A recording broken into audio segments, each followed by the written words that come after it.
We have Dr. PRAMOD JAISWAL with us today. It is my great pleasure to introduce the chair.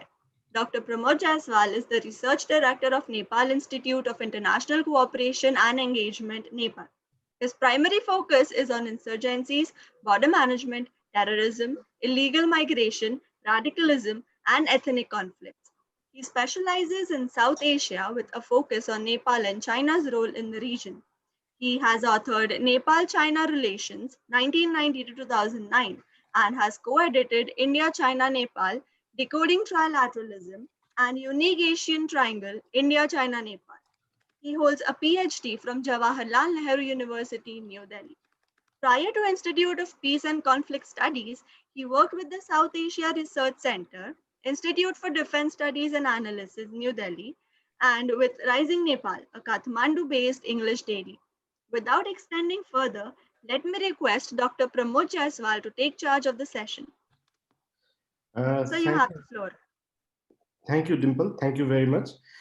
Good morning, everyone. At the outset, I must thank the organizer, Water Policy Center and UNIS Center for this opportunity. I think this particular COVID-19 dialogue is very timely and very interesting. And I'm also impressed by the set of speakers from different countries. Like there are 12 sessions and the speakers are from almost around the world. So I'm really impressed by the set of people who will be talking about this pandemic, which is globally, which has affected globally.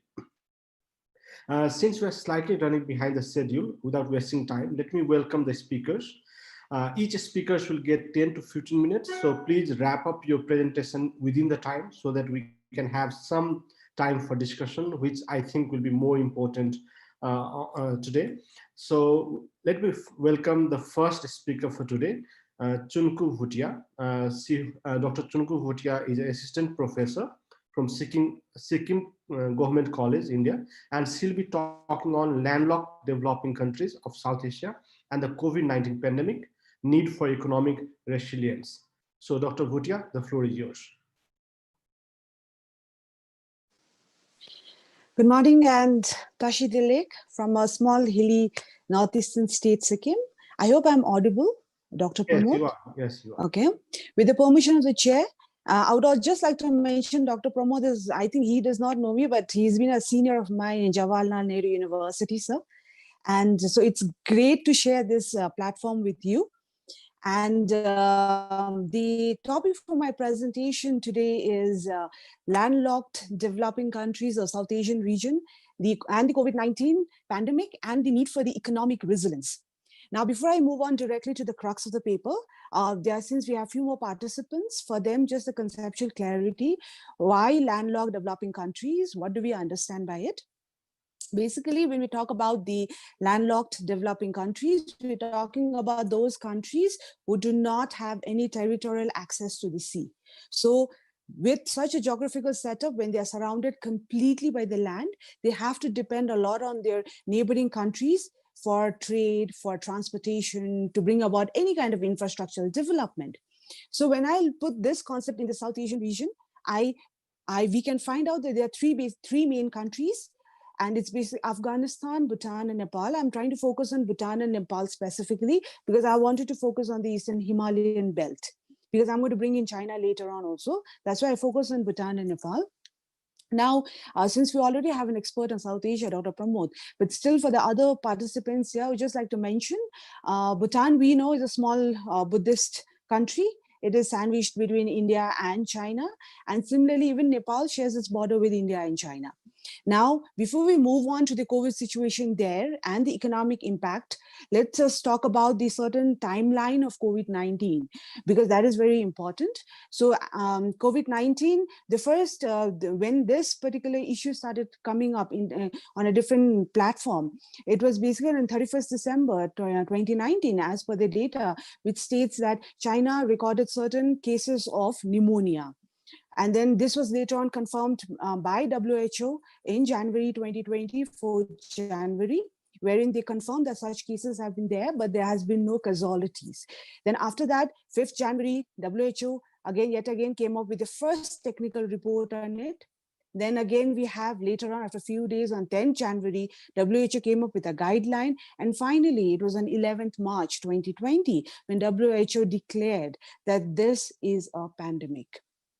So now when this outbreak of virus is happening, if you have to place that in the context of Bhutan, we need to realize that it was also coinciding with the tourist season. So Bhutan was faced with such situation wherein there were inflow of tourists from the neighboring countries like India, and which is tourism sector being one of the major economic sector of Bhutan. And secondly, what was happening was students who were studying in different countries abroad, they were now wanting to come back to their own country, Bhutan. So Bhutan, in a way, now got exposed to the outbreak of the coronavirus. And that is when, later on in March, on 2nd of March 2020, to be specific, Bhutan recorded its first COVID patient, and it was a 76-year-old man who had a travel history. Now, what was the response of the small Himalayan Buddhist country? Now, what Bhutan immediately did was Bhutan wanted to isolate this patient, this COVID-19 positive person. And so he was sent for an isolation of about 14 days. In the India border, the India-Bhutan border, in the Gelefu hospital, Bhutan also placed an isolation ward. And by the end of March 30th, Bhutan government declared that isolation shall be increased from 14 to 21 days. Now, these were the immediate responses of Bhutan government. Then what happened? Cases increased, 4 cases coming up, 5 cases coming up. And the biggest declaration from the Bhutan government happened on 11th August, when they declared for the first time a complete lockdown of the country, because a patient, a lady who was released from the quarantine center for having tested negative, later on came up as being tested positive. So they feared community transmission. And so they had to declare a complete lockdown of the country. And after that, what happened? Now, currently in September, if you have to look at Bhutan, it has about 261 active cases. And fortunately, there has been no death casualties. Now, this is the COVID situation in Bhutan. If you go at Nepal, Nepal recorded its first COVID patient way back. It was in January itself, 13th January, when the first COVID patient was recorded. Thereafter, what was the response of the Nepal government? Nepal government set up different checkpoints. They set up different health desk and monitoring teams.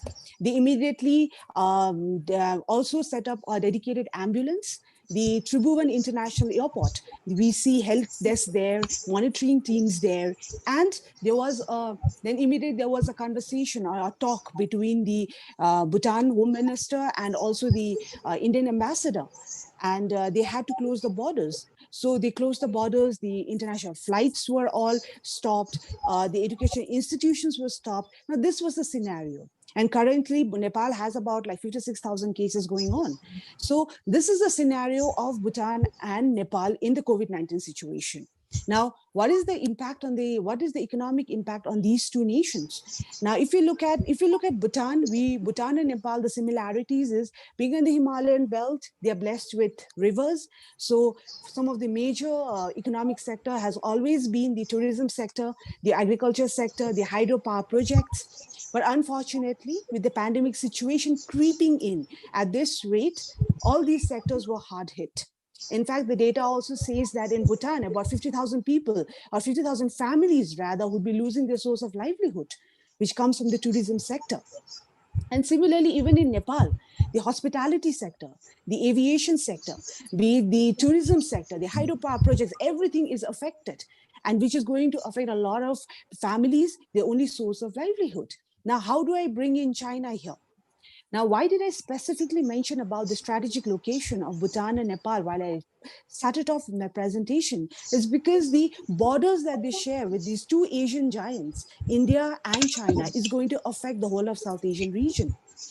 If we look at the economy, the pandemic situation and the economy of Bhutan, as per the World Health Organization, and Bhutan's pre-pandemic GDP was about like 6.5, 6.9%. And now it has gone down to about 2.2 to 2.9%. And the similar cases with Nepal. Asian Development Bank has declared it's going to cut off minus 13% from the GDP. It's going to come down to 2 to 2.9%. So that is the GDP scenario here, because their major markets have been hit. The agriculture, the tourism, the aviation, all the trekkings have been stopped, everything. Now, if we look at the economic relation that Bhutan has been sharing with India and with China, and Nepal also with India and China, that is where this paper would try to focus on. If you look at Bhutan, historically, if you'll have to go back, then Bhutan has always shared the cultural, religious, trade relationship with Tibet until 1950. And when China invaded Tibet, then His Holiness the 14th Dalai Lama, when he fled to India, the Tibetan refugees migrating into Bhutan with no concrete borders being shared, Bhutan was full of insecurities. And that is when Bhutan had to stop any kind of trade relationship with Tibet. Okay, and that is when now Bhutan only had one setup. It is that I have no option but to incline towards another neighboring country, that's India. And India also during 1950s itself, 1954 itself, India also started economically intervening in this small Himalayan country, Bhutan. And then India also started contributing in the development of the hydropower projects. They also started intervening in terms of their five-year development plans and everything. And similarly, so that is the scenario here. That is why India is the topmost trading partner of Bhutan. Around 80 to 82% of the imports of Bhutan come from India. So this is the scenario here. Now, when we move on to Nepal, what do we see? Nepal also shared religious relationship, cultural relationship with India. Yes, following Hinduism and even Buddhism and all that. But now, in terms of economic, now India and Nepal, they share about like 37 to 38 motorable lands. Whereas with India, Nepal and China, they have 3 to 4 entry points of accessibility. Now, when that is happening, Nepal is completely dependent on India for some certain materials like fuel, which we could already make out in 2015 blockade, India-Nepal blockade, the border blockade. So that kind of thing is there. But on the other hand, we also see that the economic vulnerability of Nepal in terms of not being able to explore their water resources by developing hydropower projects. And because of all of this, the economic vulnerability has gone as an advantage for China. And now China being at an advantageous position would mean that there is a danger for the whole of South Asian region and India specifically. Now, especially with this pandemic, we already can see that China was supplying medical supplies, was providing medical supplies to Nepal. And especially with 2015 blockade and the Kali River problem, the dispute between India and Nepal, India's reaction towards Nepal for claiming that Nepal could be inclining more towards China, and Nepal feeling insecure, and they are looking for an alternative route. And that is when, in fact, the China under the Belt and Road Initiative, the Trans-Himalayan, the railway route between China and Nepal has been positively looked in by the Nepal government, which does not seem to be a positive development for the South Asian region. Now you see the railway route, which is also being pushed ahead by India. India and Nepal also, they were working on the railway route to better the railway route. But on the other side, the Nepal government seemed more convinced and showed their respect, their cooperation towards the Chinese initiative of the Trans-Himalayan railway route. So, and it has been analyzed that this reaction of Nepal government could be because of the 2015 Nepal blockade, when the India-Nepal blockade, when Nepal was completely blocked out, there were no fuel supplies, the school education institutions were shut, economy crashed, the survival of the whole of the Nepalese population, or the Nepalese citizens in Nepal, it became a problem. And that is when the Nepal-India relationship started to roughen a bit. But before that, prior to that also, we can see that, in fact, in the hydropower project, the West Sethi project, it was China who provided loan to Nepal for the development of projects, for the infrastructural developments. And there also has been analysis that China, when Nepal's attitude or approach towards the Tibetan refugees in their country changed gradually with the increasing intervention of China in Nepal. So this is the whole scenario. So when we look at the GDP crushing down of both Bhutan and Nepal, their economic vulnerability means it is going to be advantageous for the economically strong neighboring country that is China. Because it is already understood that even in the pandemic and post-pandemic, it is the China whose GDP will remain intact or is going to increase. Whereas we see in the neighboring country, as long as the issue prolongs, the virus prolongs this particular situation, even the neighboring country like Bhutan and Nepal, they have started having this insecurity about the inflow of goods from India. Because if the situation prolongs this way, then it could lead to an issue of food security. Because as I already mentioned, in Bhutan is 80 to 82% of its imports come from India.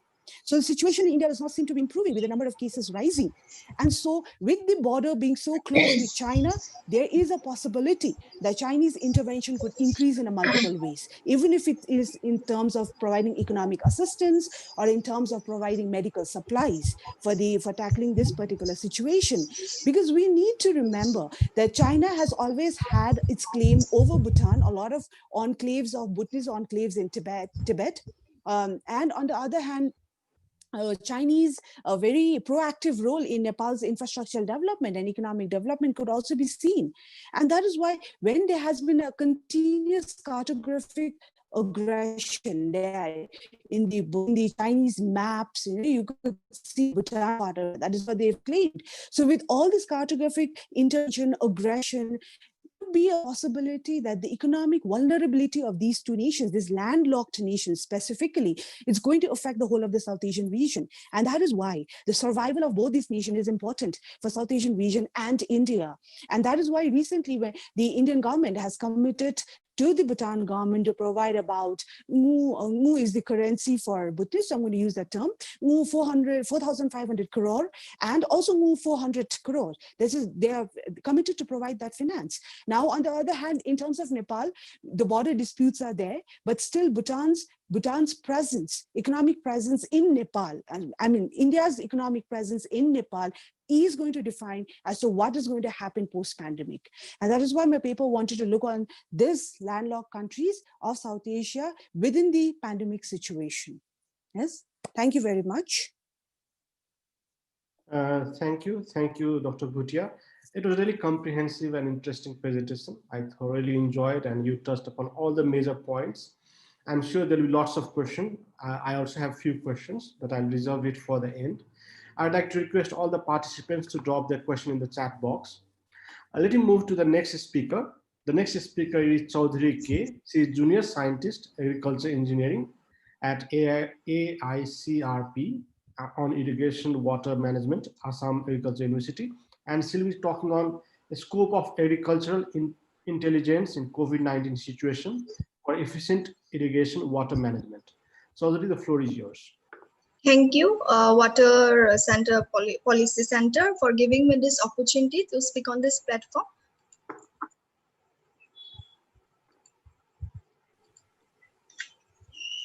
And today I'm going to speak about scope of artificial intelligence for this COVID-19, so during COVID-19 pandemic for irrigation water management.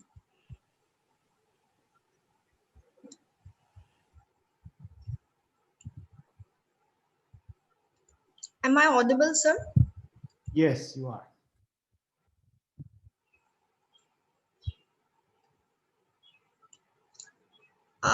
Starting with what is artificial intelligence. It is the study of computer science that attempts to model and apply the intelligence of the human mind, or it can be said as the capacity of the machine to imitate intelligent human behavior. Now, artificial intelligence works by combining large amount of data with fast iterative processing and intelligent algorithms, allowing the software to learn automatically from the patterns or features in the data. AI is required in our day-to-day life because as we are progressing in our day-to-day life, works are increasing. Therefore, it is a good idea to automate the routine works. History of artificial intelligence started earlier in the year 1950 from a journal paper named Computing Machinery and Intelligence by Alan Turing. And the question arises, can machines talk? AI also comes in mobile forms like Google Now, Siri, and Cortana. These are all intelligent digital personal assistants on various platforms like iOS, Android, and Windows Mobile.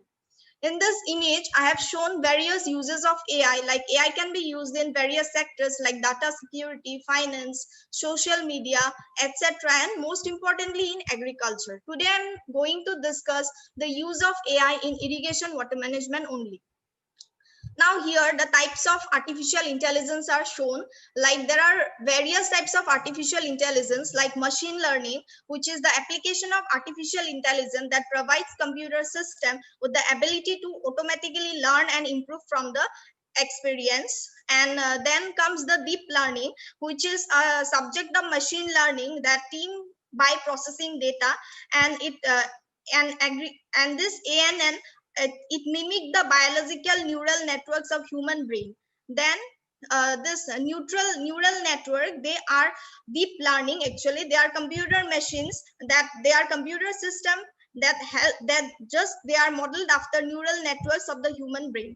Again, coming to the cognitive computing, its purpose is to imitate and improve interaction between human and machines.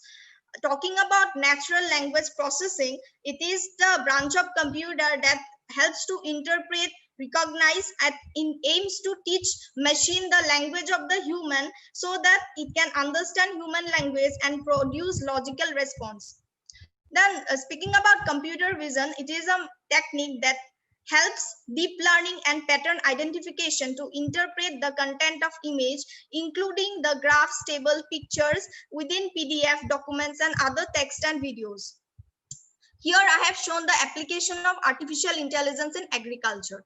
Artificial intelligence in agriculture has many uses like sowing, protection against pests, removing weeds, irrigation, and warehousing. In these pictures, you can see that drone has been used for giving fertilizer to. Drone is a type of artificial intelligence tool. So this drone has been used in agricultural field to fertilize the crops. Also here in these pictures, as you can see, some farmers are using this sensor and automatic irrigation system. This is an automatic drip irrigation system, and the farmers are controlling it by some sensors and automatic advanced devices like artificial intelligence. Here also the farmer is able to monitor his field with the help of artificial intelligence. Now how this AI works? AI works in three simple steps. First, it will perceive the environment, then it will detect the pattern, and then it will update the understanding just like the human brain, and it will decide the task that it has to do. Now, irrigation water management is one of the most important aspects for agricultural purpose, because for a good crop to come from a field, you need to irrigate the field properly. In some areas during this COVID-19 pandemic situation, lockdown has impacted highly the agricultural sector. When we first heard about the lockdown, where did we first rush to? Which shop did we first go to? We rushed to the grocery shop. And from where does the raw material of this grocery shop come from? It's from the farmers. Therefore, the life of farmer is very important for us, because they provide with the basic necessity of our livelihood, that is food. The main disadvantage of this pandemic was that it led to flying of the farmers from their field to the home due to fear of COVID-19 pandemic disease to spread. And it was a very challenging situation for farmers by staying at their home and maintaining their field. Therefore, AI can be the smart solution that can support issues faced during COVID-19, like efficient water management, drought management in irrigated areas, groundwater management, etc. Also here I'll discuss the various works done by authors regarding irrigation water management using artificial intelligence. Now, why this study is important? In India, the agricultural and the allied sector contributes less than 17% to its $3 trillion economy today, according to Sundar 2018. In terms of land and labor inputs, nearly 50% of India's land is tilled, and agriculture directly employs 41.1% of India's working age population. This low output to input ratio points to the huge systematic flaws in India's agronomy that bring severe hardship to farmers and agricultural laborers who bear the brunt of rising input costs, falling productivity, climate change, water scarcity, poor market access, etc. In particular, artificial intelligence helps in increasing agricultural output and therefore farmers' incomes in India. Here are some of the studies taken by some authors, like starting from 2020, he compared he used artificial intelligence to compare the level of groundwater, and it is very helpful for managing irrigation water supply. Again, in 2002, some of the author, they tested the soil salinity using artificial neural network, which is the part of artificial intelligence. Again, another authors, they analyze the seepage in channel for irrigation water management using ANN model. And there are lots of works which I'm not going to read it out. Is that okay, sir, or should I read out? It's up to you. You still have some time, so okay, sir. So okay, sir. Then I'll read out. So in 2011, also some of the authors, what they did, they made the model that is called APPM, which unite process modeling with artificial intelligence, and this was used for drought management and water management. Also in 2015, this authors, they used artificial neural networks for groundwater prediction level. And in 2016, some authors, they made a model using artificial intelligence, and they actually simulated the moisture level in irrigation by using algorithms. Also in 2016, this author, he predicted water quality using artificial neural networks, a water quality index. Then in 2017, there's some authors, they use artificial intelligence to estimate evapotranspiration, and they compared that evapotranspiration index with Penman-Montet index. And this evapotranspiration is very important for managing irrigation and water using ANN. And in 2018 also, another author, they found a they use this ANN algorithm, decision making algorithm, to control the contaminated groundwater aquifer. Also another author, they use this artificial intelligence techniques to find out the daily irrigation water demand forecasting model. Again, this Savita Chaudhary et al. In 2019, they made the automatic irrigation system based on AI using sensors. In 2012, these authors, they made a model which was used to detect biocontamination risk in water distribution system for irrigation purpose. And also in 2019, these authors, they made a leaching prediction method for efficient water estimation using artificial intelligence. And in 2019, also some authors, they simulated the emitter net flow discharge of drip irrigation system. And in 2020, which is recently, what they did is that they made a soil content model on the basis of UAV borne multispectral data by using GIS, and they made that model, and they could predict soil content in water for irrigation purpose. Now, why this AI is necessary for agriculture? Artificial intelligence in agriculture is segmented into different parts like robotics, soil and crop management, and animal husbandry, and is designed to make farming easier, more accurate, more profitable, and more productive for the farmer. In the 2017, the global artificial intelligence in agriculture market size was $240 million and is expected to reach $1.1 billion by 2025. Issues such as population growth, climate change, and food security demand innovative ways to improve crop. Therefore, understanding the use of AI in agriculture is one of the most important topics in today's day. Now, how this AI can be transferred to common farmers in agricultural sectors? AI techniques has to be transferred to common farmers or common people by use of the government has to make some structures, and So based on the research, there are some AI is divided into 3 parts, that is agriculture, robotics, crop and soil monitoring, and predictive analysis. So talking about these 3, agriculture robots, they are some instruments which companies are developing and programming autonomous robots to handle essential agricultural tasks such as harvesting crops at a higher volume and faster pace than human laborers. Again, this crop and soil monitoring system, companies nowadays are also making computer vision and deep learning algorithms to process data captured by drones and software based technologies to monitor crop and soil health. Then this predictive analysis, it can be said that these are machine learning models that are being developed to track, predict various environmental impacts on crop yields such as weather change. Now, except all those except the authors which have developed and researched about this AI system, there are also some companies globally that has developed AI-based system for the common people. Like the Bosch Center for Artificial Intelligence featured an algorithm for smart irrigation which detects 3 levels like good, normal, and stress. And now the software detects if the crop is properly hydrated or not, and it actually alerts the growers through software whether any adjustment need to be made before any damage is done. And again, to help conserve water, a startup was made known as Agua Water System, and which is a smart water management to help people keep track of water uses. This is a play and plug system, and it makes use of AI system to analyze water uses, measure the water level in the pump, and also control the distribution of water.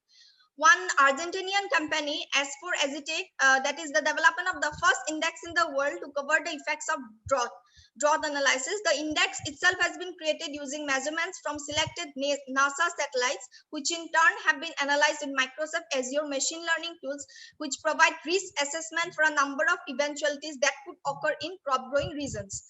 Again, there is one startup known as Heliopas.ai from KIT Institute that helps farmers with smartphone app, that is WaterFox, that helps to irrigate their fields more efficiently. So in order to use this, farmers do not have to install any sensor or devices on their lands. Rather, it is a satellite-based model, and it is an application that they can use to identify relevant parameters such as soil moisture and diseases. So it is a smartphone app which is available immediately and shows user-friendly access to the data. The farmer can irrigate only when it is really necessary, and by using this, he can save water in irrigation and the effort in planning and coordinating his seasonal works. Now, the future scope.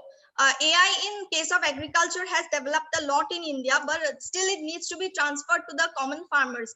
So therefore, the government has to take major steps in making artificial intelligence is the tool even for the common people. Coming to the conclusion, I'd like to say some points like irrigation water management is one of the major concern for India's farmers, as India is an agriculture-based country. And good crops come from a well-irrigated field. With the increase of population, food demand is increasing, thereby the need of efficient irrigation water management is utmost important. During the lockdown period also, we have seen that the this production has decreased a lot, and if this continues, then we have to take this special steps like a use of artificial intelligence. Otherwise, by the end of 2021, if this coronavirus continues, the production of food will be gradually decreasing. So various kind of advanced technology like artificial intelligence can help farmers during the pandemic and in future. So, and it can be seen that algorithms can be developed using various agricultural data to create models that will help the farmers in monitoring their field, which will help in precision agriculture. And also for monitoring and other works in farm, AI will have low error rate than humans. AI will not be affected by hostile environment, hence will be able to complete dangerous tasks that could affect or kill human. Now, speaking that AI, although AI is a great help to farmers, but it cannot completely eliminate field works, because agriculture cannot be complete without any field works. Now, a question comes to my mind. Can AI, artificial intelligence, take over humans? According to me, it is a no. AI can never completely be like humans. There are still lots of work, especially in case of agriculture, that cannot replace humans. because as I said, agriculture will always have some field works, and humans has taken lots of years of our understanding the world that no AI has achieved till date. Thank you, sir. Thank you, Chaudhary K. It was really interesting presentation. I really learned a lot from your presentation. As it is not my area of expertise, it was something new for me. I found it very interesting about the use of AI and drones in irrigation, water management. I have never heard about it. I mean, I had no much idea about it. I just heard about it. These developments in the agriculture sector is really important to have food security, I think, and it is much more necessary in our part of the world. Thank you very much. Let me move to the third speaker. The third speaker is Damini Ken. She's postgraduate student at University of Delhi, and she'll be talking on gendering mass surveillance, locating the risk of accelerated digitalization amidst COVID-19. Damini, the floor is yours.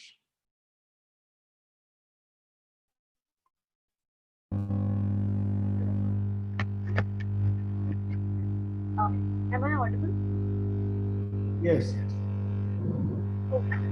Good morning to everyone. I'll begin by thanking Water Policy Center, Venuganga Foundation, NES Ratnam College, and Yunus Center for conducting this very needed conference on COVID-19 dialogue, sectoral impacts, global responses, and enhancing resilience to future pandemics. Through the course of today's session, I'll be presenting my paper titled Gendering Mass Surveillance, Locating the Risk of Accelerated Digitalization Amidst COVID-19.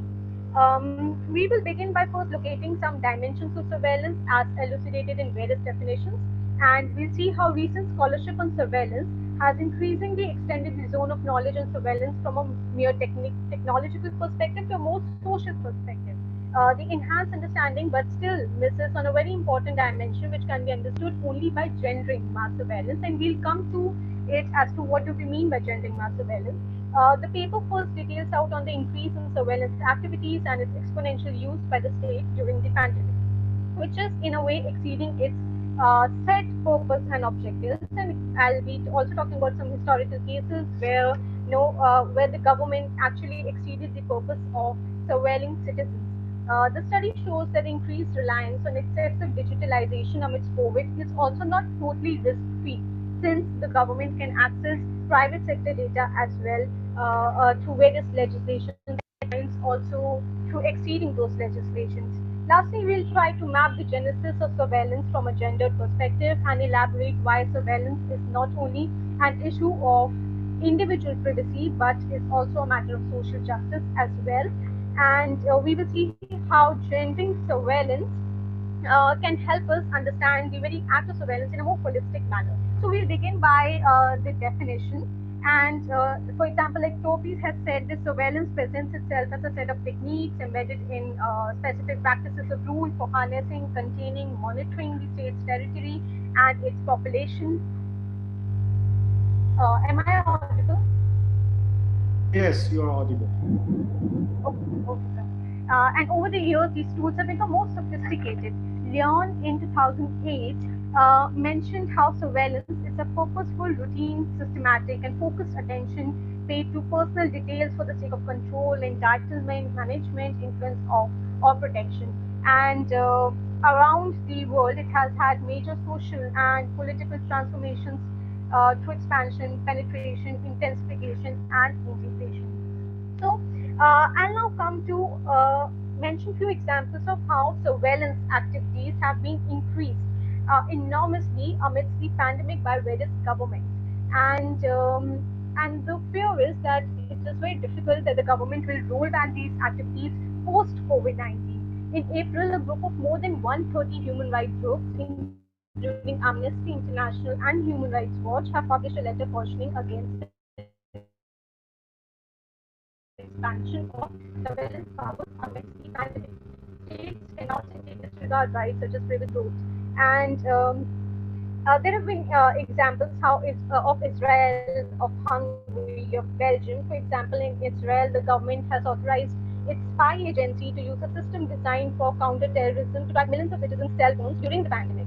Meanwhile, the immigration offices closed because of the crisis. Israeli authorities instructed Palestinians living living in Israel to download an app to verify the residency status. The app, however, appears to have a dual purpose, and according to reporting highlights, it allows the Israeli military to track their movements and the messages received on their phones. And a recent study has been done by a student in the University of Illinois, along with Professor Masuda, where she has found that only a handful of mobile applications that can track COVID-19 require access to users' personal data, indicate that the data would be anonymous or encrypted or secured.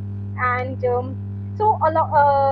have been like more than 30 countries who are using these tracing apps, and there are fears that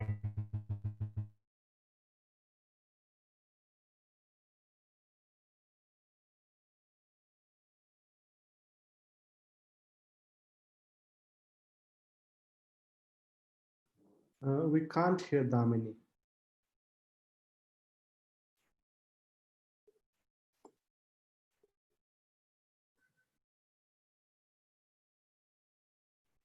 Damini, we can't hear you.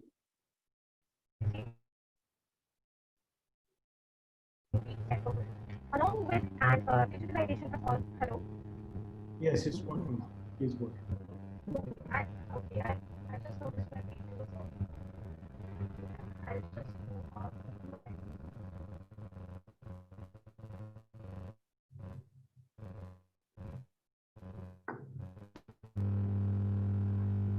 Yeah.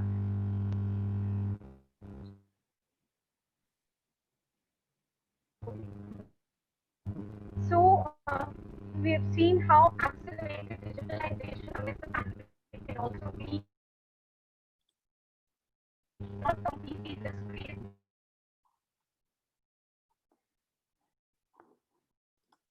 The government can trace the private sector data, and for example, if we take the case of India, in February 2012, uh,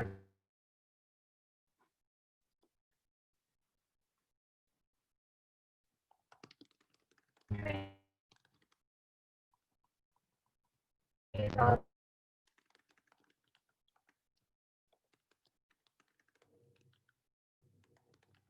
the private sector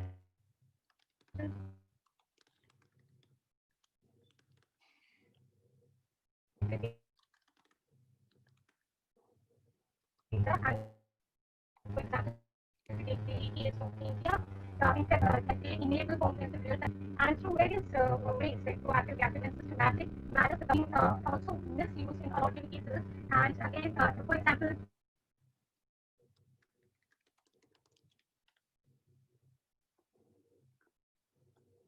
for political purposes, for phone tapping and for phone smooth architects, and then the way that it's controlled violence has been there historically, and how it's activists, and also how digitalization can also become a matter of risk since the government can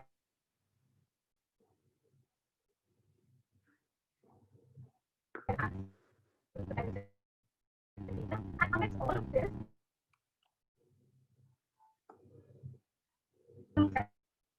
it becomes extremely important to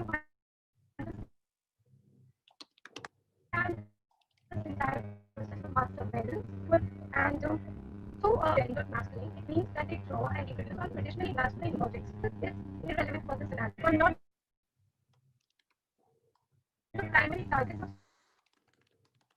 such surveillance systems by filtering of social content and by objectifying others. These systems impose a masculinized representation of social experience and values. So that is our understanding of what we mean by gendering mass surveillance. And so I'll now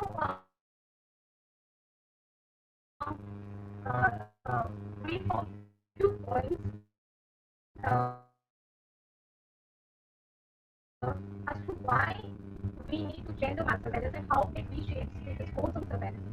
Firstly, a feminist approach to surveillance puts marginalized communities in this to see surveillance as not only as a technical issue, but to see surveillance as a technical issue or a matter of privacy alone cannot be very effective. It as a matter of social justice. So, if we have to counter the harms of surveillance effectively, fighting for stronger privacy protections will not be enough. For surveillance today sorts people into categories, assigning worth or risk. So, it basically pre-decides. It basically has all fixed preferences. For example, the algorithmic objectivity that we talk about is not that scientific at all. It is not that objective. It has a certain sense of preferences. It kind of sorts people into different groups already, and then functions according to that. Now, generating mass surveillance can also have human rights aspect. Tracing back to the very beginning of surveillance, from a gendered perspective also becomes very useful, since surveillance has been historically used by the colonial state apparatus to control the colonial subject by documentation, classification, criminalization of certain race and tribes. The colonial state worked with a masculinist discourse and framework. Scholarly works have shown how the colonial subject was rendered feminine and unable to govern without a master. And so, tracing the history of the genesis of surveillance hence makes it important to understand the masculinist dominance of the colonial state. It also becomes important for us to understand why surveillance was used as such a prominent tool by the colonial state. And so this calls for tracing the epistemological construction of the colonial space in the modern European consciousness, because the very act of colonialism had a gendered nuance to it.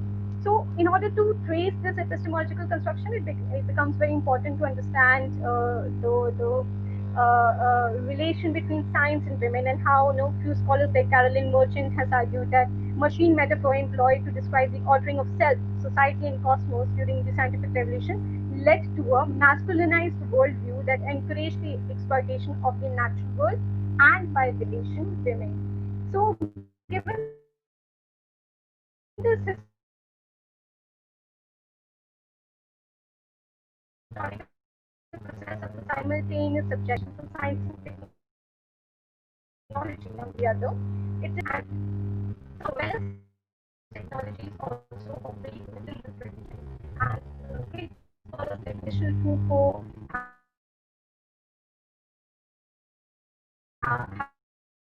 have explained it through in works like discipline and punishment, and through Berkeley's synoptical model and all that. So it is important to look back and understand the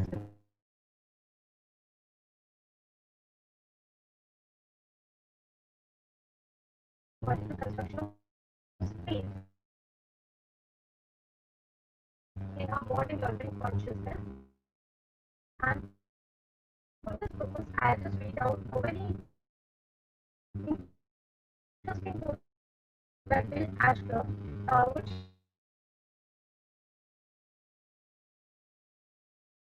he wrote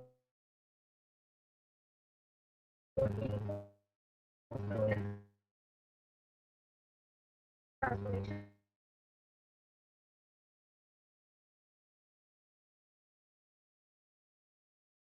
Interesting quote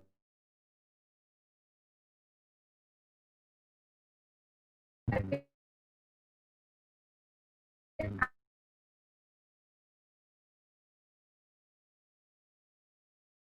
Ashker,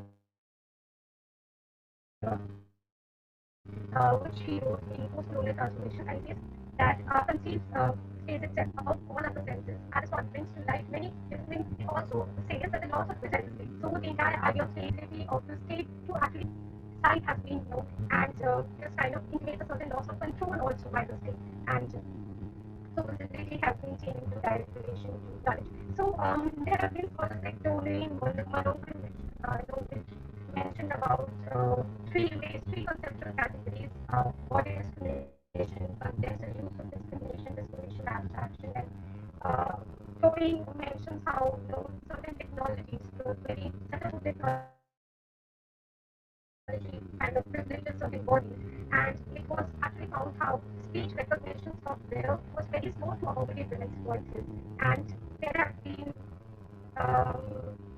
Yes, and there have been this entire objectification which kind of considers human beings as objects.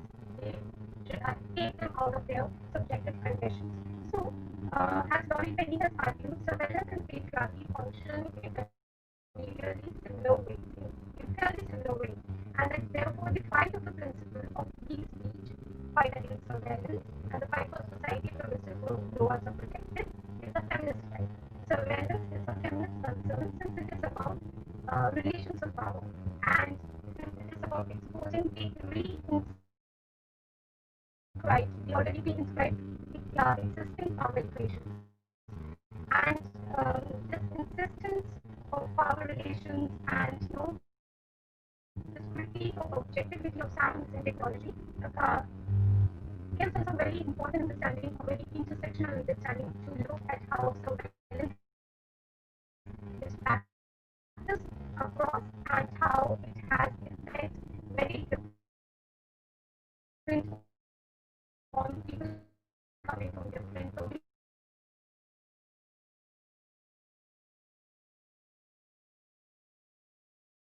especially for the marginalized communities, and how the entire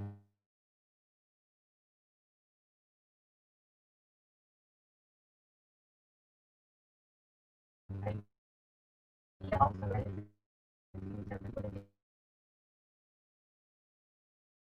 food at times, and as I read through this paper, gendering mass surveillance kind of opens up a very broad understanding of surveillance. It gives us a very holistic manner, a holistic view to understand surveillance, and it kind of how surveillance has differing and an intersectional effect and consequence on people belonging to different groups.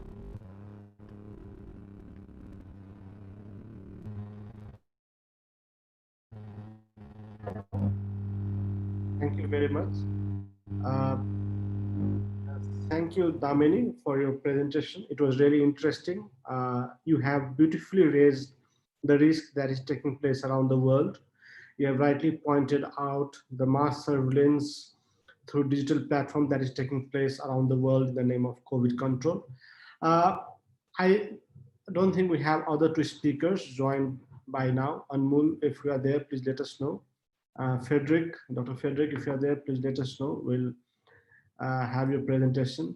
In the meantime, let's open the floor. We have few questions, like I've received, I think 3 or 4 questions. The first question is for Dr. Bhutia. Dr. Bhutia, the question is, you discussed about blockade. How has blockade impact the India-Nepal relations? Don't you think it is because of the blockade China was able to consolidate its presence in Nepal? This is the first question for you. And we have one more question. What are the compulsions of landlocked countries of South Asia, especially Nepal and Bhutan? How has powerful nations in general and India in particular benefited in South Asia from small landlocked countries? This is for Dr. Bhutia. I also have received one question for Chaudhry K. The question is, you discussed about the use of artificial intelligence and drones in agriculture. How much are these technologies used in India and other parts of South Asia? How has the use of these technologies impact the production?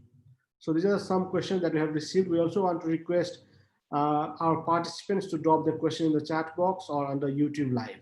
Thank you. Dr. Bhutia, do you want to comment first?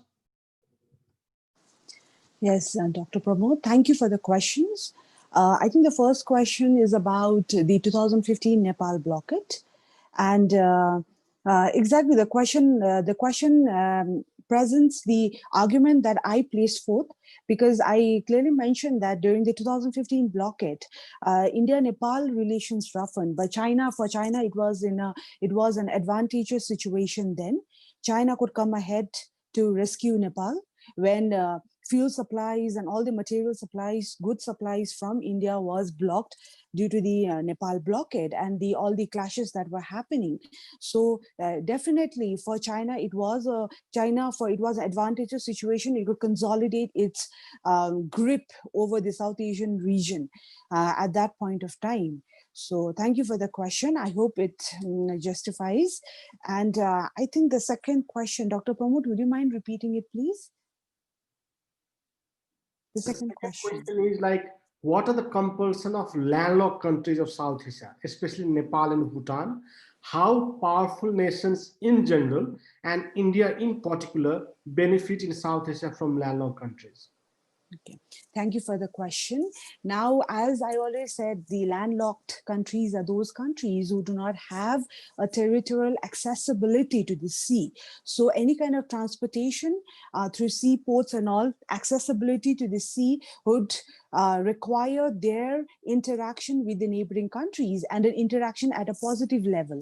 So that is why from the point of view of economy, there are certain compulsions because, like for example, the Bhutan-China relation, as I said, from the historical point of view itself to the present, Bhutan does not have any other option but to depend completely on India because it is completely landlocked. So any kind of transportation, any kind of infrastructural development, it has to pass through India and then enter Bhutan. So that is why, despite receiving supplies from India, Bhutan has still developed the engraved insecurity within themselves that if the coronavirus, the pandemic continues for a very long time, then they could start facing food security problem. And the same thing is with Nepal. In fact, in Nepal, with the because of being a landlocked country, we see the rising of cases in those portions of Nepal where there are porous borders, like the Western Nepal, porous borders. So, and because of landlocked, what do we see is that, especially in terms of Nepal, we will see a lot of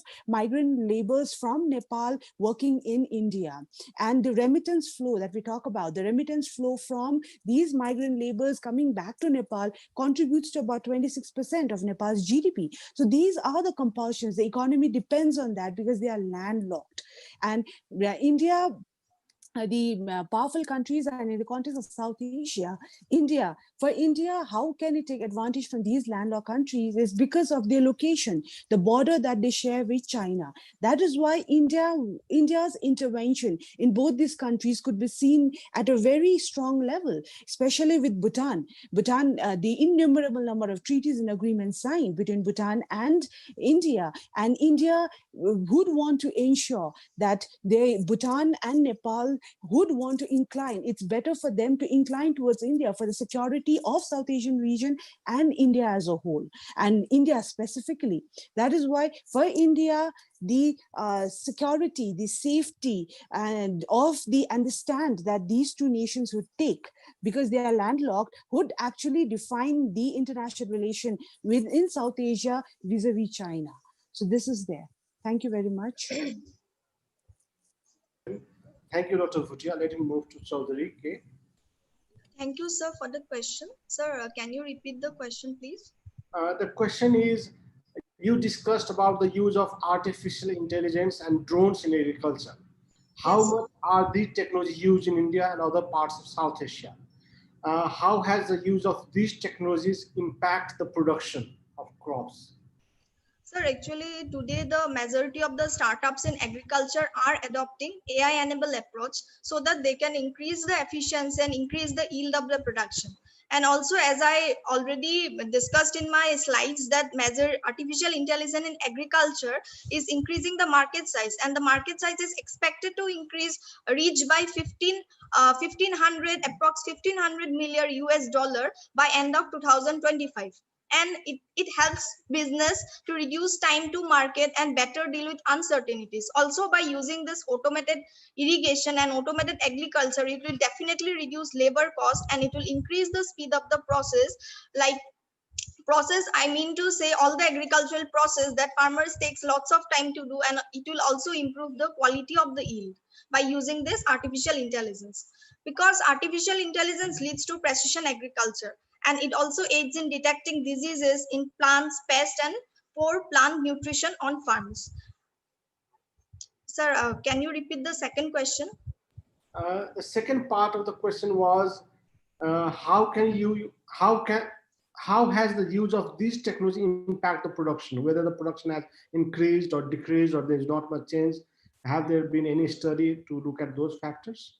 So as I said that all my studies, as I discussed in my slides, it indicates that there has been lot of AI used in agriculture, and the production has almost increased. The exact percentage of production by using AI, it is difficult to say, because there are many startups coming out these days in agriculture. All the startups in agriculture are using AI enabled approach, and they are giving it to a common man.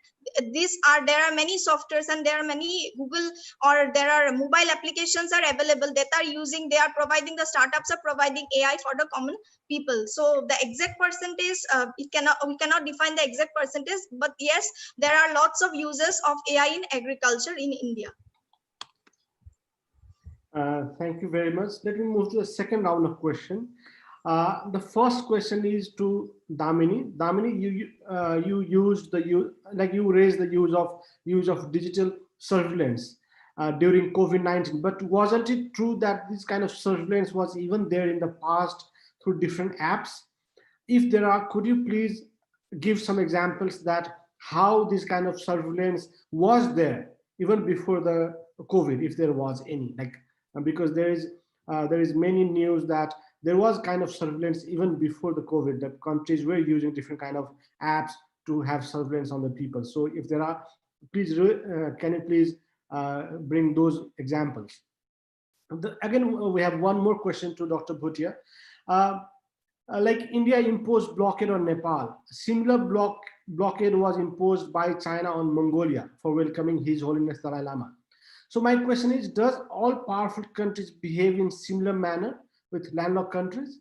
And how can landlocked countries come together to fight against those acts of powerful countries? What laws are, if there are any, or what laws should be there in order to fight those kind of acts by powerful countries?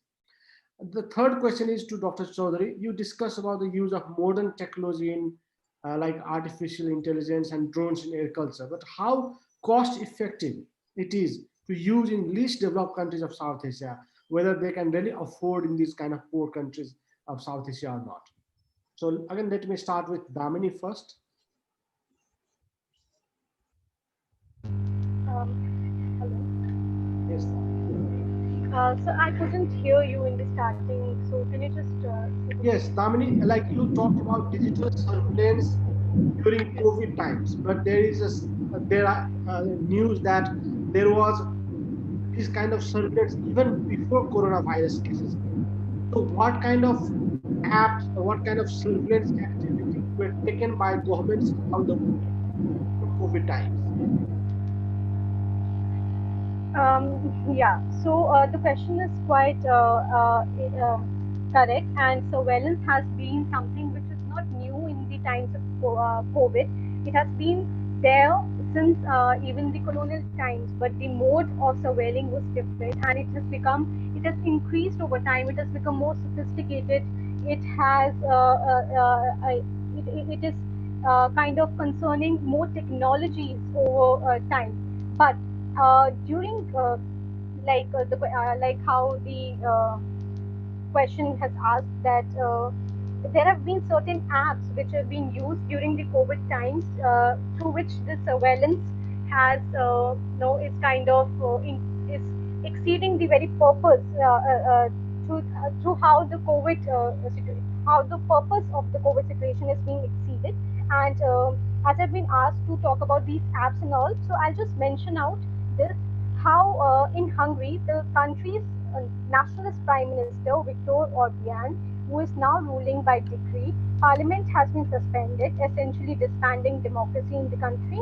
And meanwhile, in Bulgaria, the government has pushed through new powers to monitor people who have been placed in quarantine. So critics say that the law allows the police without judicial authority to spy on people's phone and internet records. And as of March 31, three telecoms in Belgium are giving data to a company called Dalberg Data Insights, which is analyzing the information to detect widespread trends of movement in the country. So more than more than 140 French cybersecurity and privacy experts have signed a letter on April 26, warning the public and authorities about the risk of an expected contact tracing app. And the experts have said this, that all these applications involve very significant risks with regard to respect for privacy and individual freedoms. One of them is mass surveillance by private or public actors. As like I mentioned in the presentation itself, Israel government has also authorized its spy agency to use a system for design counter-terrorism to track millions of citizens. Recent study, as like it was mentioned in the presentation, that in a study conducted by the University of Illinois has said how these apps, only very few apps say that the data is anonymous and encrypted, and even then we have seen how even anonymous data could also be tracked and later taken by the government through various regulations. And I'll just mention few regulations as well. Um, yeah, so the government can actually access data through three categories. One is proactive, the other is reactive, and the third one is systematic. And these categories were given by Sunil Abraham and Elona Hickok in their paper called Government Access to Private Sector Data in India. And by proactive access,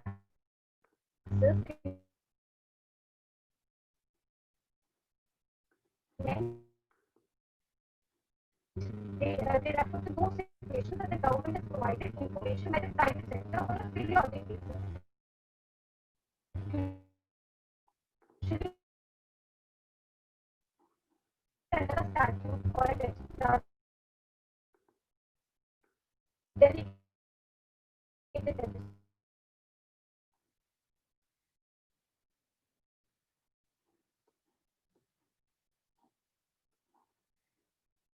legislature registration or an executive order, then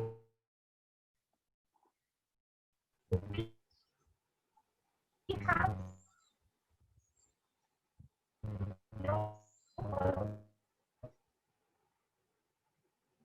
a reactive method where we refer to those situations where the government is providing information by the private sector, only information held by the private sector.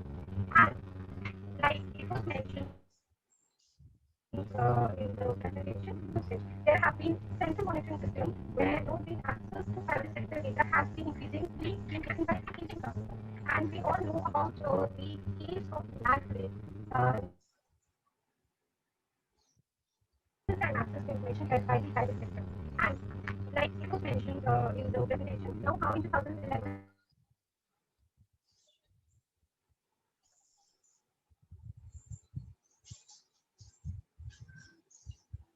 Okay, let's move to Dr. Bhutia. international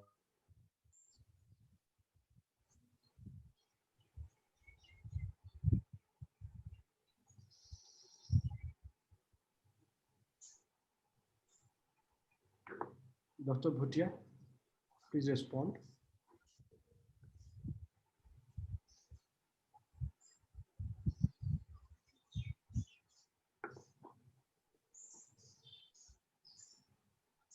Dr. Bhutia, are you there?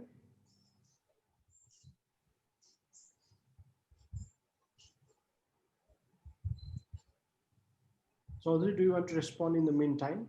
Yes, sir. Sir, according to me, it will be wrong to say that India is not digitizing, because the Digital India initiative was launched by our Prime Minister Narendra Modi on 1st July 2015. And after that, there has been dramatic improvements in all its factors, like in the creation of national digital infrastructure, electronic delivery of public services, etc. And you can proudly say that India is one of the fastest digitizing nations in the world. Say, be it in explosion in mobile connectivity, internet infrastructure, etc. And currently 1,200 approx million Indians possesses digital identities in the form of Aadhaar cards, where there are 1,210 approx million mobile phones and 560 million internet connectivities. So even nowadays, after so many digital platforms given by our Prime Minister, there are so many platforms, like there are the easiest and like it doesn't take much cost to buy a mobile phone nowadays, because and after this Geo connectivity also, this network is free for everyone. Like the farmers are also nowadays using connectivity, and like after successful outcomes of the digital India, the government need to take one major step, that the government can train the farmers. There needs to be some campaign on digital India, and then this artificial intelligence can be transferred to the common people easily. Otherwise there is no problem of digital platform, because so many startups have started today regarding this AI in agriculture, and there are so many. Even if I open the Play Store, there are so many free application for the farmers, and those applications are also using AI. So I think there is there is lot of improvement in digitizing this AI in agriculture. The government is doing a lot of things, and there are still to go. And so I think the government has to provide some trainings to the farmers, so that they can also become literate in case of this digitization platform. Thank you, sir. Dr. Bhutia, can you respond to your question?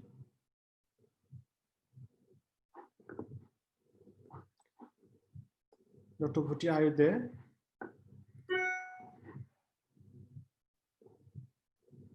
Okay, in the meantime, let me raise another question to Damini. There is two more questions which are interlinked, and you have briefly also answered this question in the previous remark. Like how India can cope with digital transformation in agriculture. As India is still not, as India, let me check, as India is not still digitally literate. That is one question. And there's another question on similar lines, that can farmers of South Asia use AI and drones efficiently in agriculture sector, as many of the farmers are not educated? So how friendly are these technologies for farmers?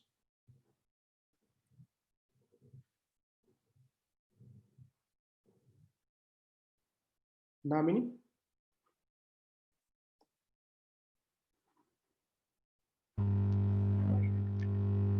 Namini, did you get my question? Yes, I think this question kind of falls for Chaudhary K, because as she talked about agriculture, and how artificial intelligence and digitalization has. Oh yes, sorry, it was for Chaudhary. Yeah. Chaudhary K, do you want to respond to it? Can you please repeat the question? Like how India can cope with digital transformation in agriculture, as India is not still digitally literate. And there's another question very similar to it. Can farmers of South Asia use drones and artificial intelligence efficiently in the agriculture sector, as many of the farmers are not educated? So how friendly are these technologies?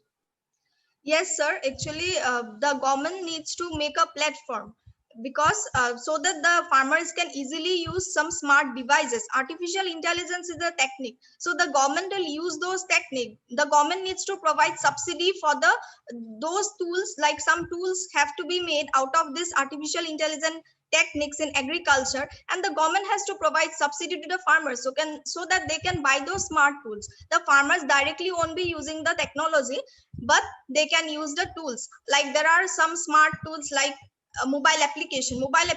If the farmers are trained, they will easily be able to use it without much education. So it is very easy to use. Also, the government is providing, everything is like nowadays the government is providing free internet connection. Everything is free, so they can directly use it, because all the application, there are so many applications for farmers nowadays in the Play Store, so they can easily download and use it. And there are also some startups coming out, like I mentioned in my presentation, that it is they are making some tools that is simply play and plug to detect irrigation water needs. So it is very easy. Just the government needs to make one platform. The government had already made one platform, that APMC, that is marketing platform. So the government needs to make more platform for agriculture in irrigation water management. Dr. Bhutia, are you there? Dr. Bhutia, I think she has some issues with internet. Okay, the last word, like since other speaker have not joined and we still have 2 to 3 minutes, if any of you want to add anything, like you can take your time, like in 1 or maybe 30 seconds. Damini, Chaudhary, in the meantime, we'll see if we can connect with Dr. Bhutia. Anyone want to add anything? And we also want to request all our participants to drop their question if they have any. Dami, do you want to add anything to your presentation?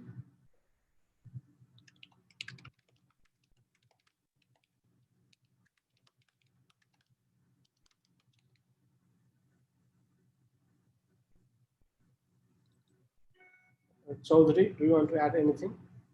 Sir, according to my presentation, there are many scopes of use of this AI technology in agriculture, irrigation, water management. And also we have the startups are coming out. There are so many tools, there are so many mobile applications. Just for transferring it as a technology, as a tool to the farmers, the government needs to make some campaigns, according to me, campaigns so that they are like they get alert about the uses of AI. They get to know about the tools, they get to know about the applications. Those who do not know till date, there needs to be one common platform. So I think government needs to work on that, especially Indian government needs to work on that. Okay, thank you. Dr. Bhutia, are you there?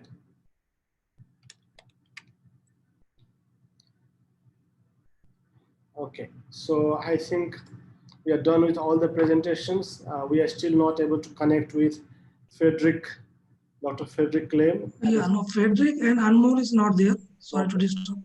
Okay, so we are Anmol done and with all the Frederick is not there. presentation. But there is one question in chat box. Pramod, sorry to interrupt. I think we raised that question. It's the same question that has come again by Samrat. He has posted the same question. Samrat, yeah. So I think we'll end it here. We're also running out of time. Like we have 1 minute out of 90-minute session. So let me end it here. Thank you very much. I would like to thank all the speakers for their wonderful presentation. I learned a lot, and I'm sure all our participants also benefited from it. I would like to thank all the 3 wonderful presenters for the presentation. I'd also like to thank the organizer for giving this opportunity to me and for the successful event. Thank you very much. Distinguished chair, speakers, ladies and gentlemen, as we come to the end of this session, it is my great honor to propose a vote of thanks on behalf of Water Policy Center. I would like to express,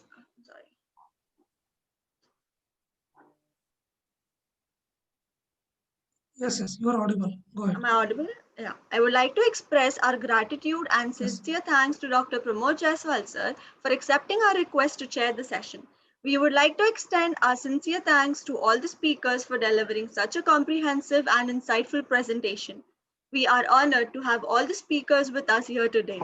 We would like to acknowledge our gratitude to our friends from the diplomatic community, experts, academia, media, and different organizations. Last but not the least, I must mention our deep sense of appreciation for our audience who participated in the webinar and those who are watching us live. We are truly honored to have you all with us since morning and hope to stay connected with you in future as well. I request all of you to kindly join us for the next session as well. Thank you. Thank you, everyone. Thank you, Dami. Thank you, Ralph. Thank you, Pramod. Thank you for joining, for accepting our invitation. Thank you very much. Thank you, Damini. Thank you, Chaudhary. Thank you, sir. Thank you, Bhutia for joining with us and accepting our invitation. The next session will begin at 11 o'clock here only. So we'll begin at sharp at 11.